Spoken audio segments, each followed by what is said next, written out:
আলহামদুলিল্লাহ, অবশেষে সবার প্রচেষ্টার মধ্য দিয়ে তৈরি হয়েছে বন্যার্ত মানুষের জন্য ত্রাণ সামগ্রী। প্রস্তুত করছি ত্রাণ সামগ্রী। এখানে শুকনা খাবার রয়েছে এবং ভারী খাবার, চাল ডালও তো রয়েছে। সেই সাথে রয়েছে বিভিন্ন ধরনের বাচ্চাদের জন্য যে পণ্যগুলো, বিশুদ্ধ পানি এবং বাচ্চাদের ডাইপার, বিস্কিট সহ অনেক কিছু রয়েছে।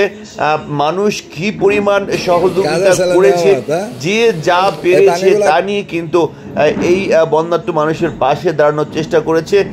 মাদারীপুরে সম্মিলিত ভবনের মধ্যে প্রায় সপ্তাহব্যাপী যা সংগ্রহ হয়েছে বন্যার্ত মানুষের জন্য, সাধারণ মানুষ যা দিয়েছে সেগুলো কিন্তু আজকে প্রায় এক সপ্তাহ যাবৎ সেগুলো প্যাকেজিং হচ্ছে এবং আমরা রওনা দিয়েছি গতকাল রাতের বেলায়, মানে মঙ্গলবার রাতের বেলায় কিন্তু আমরা রওনা দিয়েছি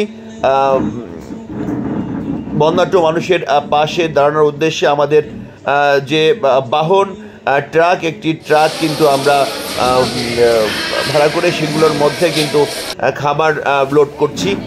দেখতে পাচ্ছেন যে এই রাতের বেলায় কিন্তু আমরা এই খাবারের পানিগুলো প্রথমে লোড করছি। প্রচুর পরিমাণের খাবারের পানি এসছে। বিশুদ্ধ পানির সংকট, আপনারা জানেন যে বিশুদ্ধ পানির বেশ সংকট রয়েছে। এই সংকটের কারণে বিভিন্ন পানিবাহী রোগ হচ্ছে। সেজন্য যে মানুষগুলো এই চিন্তা করেছে যে বিশুদ্ধ পানি নেওয়া প্রয়োজন, অনেকে কিন্তু অনেক কিছু কিনে এখানে জমা দিয়েছেন, কেউ নগদ অর্থ দিয়েছেন এবং আমাদের ছাত্র সমাজের যে ভাইরা রয়েছেন তারা কিন্তু দিন রাত পরিশ্রম করে কিন্তু এই অর্থ সংগ্রহ করেছেন এবং তারা কিন্তু এখানে বসে প্যাকেজিংয়ের দায়িত্ব পালন করেছেন। আমরা দেখাতে চাই যে কতটা ভালোবাসা, কতটা মানবিক কাজ করছে এই শিক্ষার্থীরা। এবং এখানে আমাদের বোনরাও রয়েছেন যারা পরিশ্রম করছেন দিন রাত জেগে, অনেক সময় ফ্যামিলির চাপের মুখেও পড়তে হচ্ছে এই সময়গুলো দেওয়ার কারণে। কারণ একটা জবাবদারিতার বিষয় থাকে। আমাদের বোনরা যারা আছে তাদের প্রচুর পরিশ্রম করে তারা কিন্তু পুরো ভবনের যে পুরো রুম কিন্তু ত্রাণ সামগ্রীতে ভরে আছে। আমরা দেখতে পাচ্ছি আমাদের এক বোন ড্রাইপার নিয়ে দাঁড়িয়েছেন এবং এই ধরনের ড্রাইপারও দিয়েছেন, বিস্কিট দিয়েছেন, সাবান দিয়েছেন। নেই এমন কোনো কিছু নেই যে যা মানুষ নিয়ে এই বন্যার্ত মানুষের পাশে দাঁড়ানোর চিন্তা করেনি।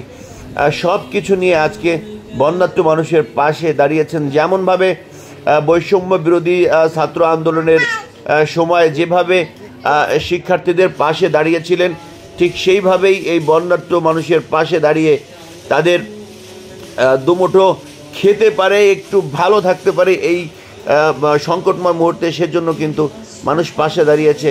আর সেজন্যই আমাদের ছাত্র সমাজ এবং বিভিন্ন স্বেচ্ছাসেবী সংগঠনের সাথে জড়িতও রয়েছেন এই ছাত্র সমাজের লোকজন। তারা কিন্তু এই দেখতে পাচ্ছে যে সর্বশেষ মঙ্গলবার রাতে কিন্তু এইগুলো তারা প্যাকেজিং কাজ সম্পূর্ণ করে কিন্তু তারা হাতে হাতে ধরে ধরে এইভাবেই ট্রাকে লোড করছেন। আমরা যাব বন্যার্ত মানুষের কাছে, তাদের এই সমস্যাগুলো সমাধান যদিও আমাদের দ্বারা এই ক্ষুদ্র সাহায্য সহযোগিতার, তবে এই সংকটময় মুহূর্ত মোকাবেলার জন্য সবাইকে আহ্বান করব যে যেভাবে সহযোগিতা করছেন এভাবে সহযোগিতা চালিয়ে যান। ধন্যবাদ সবাইকে। মাওরো ফলোয়ার শপ, মিলানো ইতালি, এখানে সকল প্রকার ফুল সুলভ মূল্যে পাইকারি বিক্রি করা হয়। এসিলুঙ্গা সুপার মার্কেট ইতালি, এখানে নিত্য প্রয়োজনীয় সকল পণ্য পাওয়া যায়। আপনারা দেখছেন AN বাংলার নিউজ।